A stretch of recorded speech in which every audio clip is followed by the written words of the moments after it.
Congress has passed a deal to reopen the federal government after a partial shutdown that grew out of a funding stalemate left over from last year. Federal agencies are operating again, but the agreement did not settle the core dispute that led to the closure in the first place. Instead, it temporarily ended a deadlock while leaving one of the most contentious issues in Washington unresolved: funding for the Department of Homeland Security.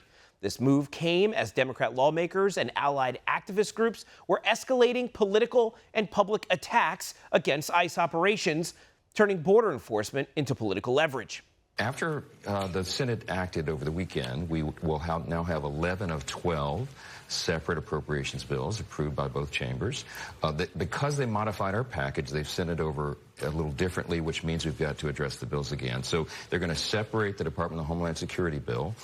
Our intention is by Tuesday, all agencies of the federal government, except for that one, and then we'll have 2 weeks of good faith negotiations to figure it out. In the end, House Republicans made a short-term deal with Democrats to end the shutdown, leaving DHS without long-term funding. Leadership acknowledged that this was a temporary solution designed to stop the immediate closure, not a resolution of the underlying conflict. So here we are, another shutdown standoff looming. And joining me now is the representative from Indiana's 9th District and a member of the House Budget Committee, Congresswoman Erin Houchin. Welcome so much to the show tonight. Look, we're all happy that the government is reopening. We're not happy that we're going to have to deal with this again in just a couple of days. You know, the Democrats aren't going to let this issue go. How do we win on DHS funding when this comes up again for a discussion? Well, thank you for having me. One thing I think it's important for people to understand is what the Democrats have been doing with playing around with the government shutdown and putting TSA and FEMA and other things at risk. It's really all performative because we passed funding for DHS, for border security, for immigration and customs enforcement. We already passed funding for that in the One Big Beautiful Bill under reconciliation. So that funding is already going to be there whether they vote to fund the government or not. What the Democrats really are putting at risk is TSA, the Coast Guard, FEMA. These are very important government agencies to the American people, and that's what they're putting on the line. The ICE that they're considering not funding or not wanting to fund, immigrations and customs enforcement, that's going to be funded anyway. So that's interesting. So ICE is funded here. Democrats know this, and instead they're going to use TSA agents, who we all know how important they are, we saw in the last shutdown, as leverage to force Republicans to do something about ICE. That doesn't seem very fair. Well, that's what we're seeing with today's Democratic Party. Again, the Speaker Johnson said today that this has been largely performative. It is. That's not wrong. The Democrats know that we've already funded those agencies. So them standing on this line really is just risking those other federal government jobs. Now, House Republicans and Senate Republicans, we've done something that really hasn't been done, I think, in more than 2 decades, and that is fund the government in 12 different separate appropriations bills and actually get government funding done for the first time. Every time Republicans have been counted out, we come back to the table and we get this done. It's thanks to the leadership of President Trump and our House Speaker that we come together and do that.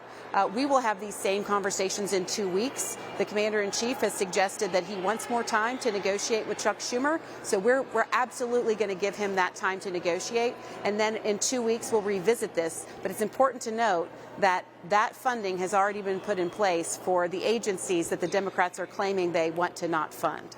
And I think it's fantastic that we're finally taking these appropriations bills separately. I mean, this is something that Speaker Johnson, when he was running, I guess, for Speaker of the House, is one of the big items of contention was, will we fund separate appropriations bills? This was a big issue. And it's good to see that happening. But now here's a question. And I understand the logic of let's reopen this government. Let's not put federal workers in limbo while we negotiate with Democrats. But the question is, why negotiate with them at all? We have the House, we have the Senate, we have the White House, and if we've already funded ICE, and this is really has nothing to do with ICE, why not use that leverage to expose Democrats' dirty tricks and refuse to negotiate with them at all?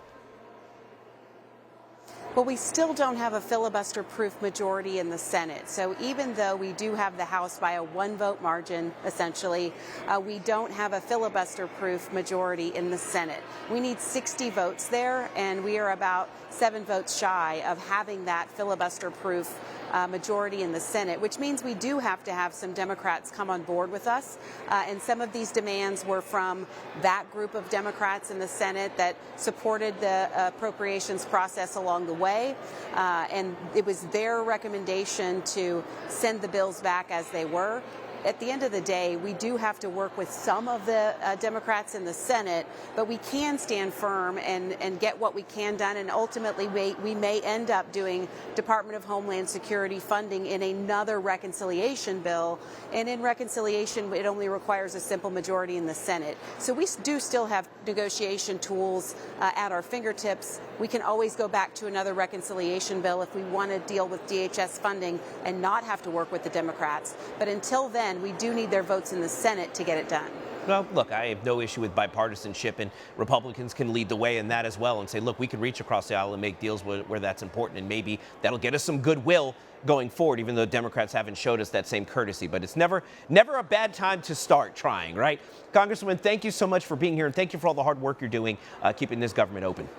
Republicans vow to use the standing filibuster to force a vote on the SAVE Act, requiring common sense proof of citizenship requirements for voters. Will this finally pass? And why is anyone even against this? We break this down next.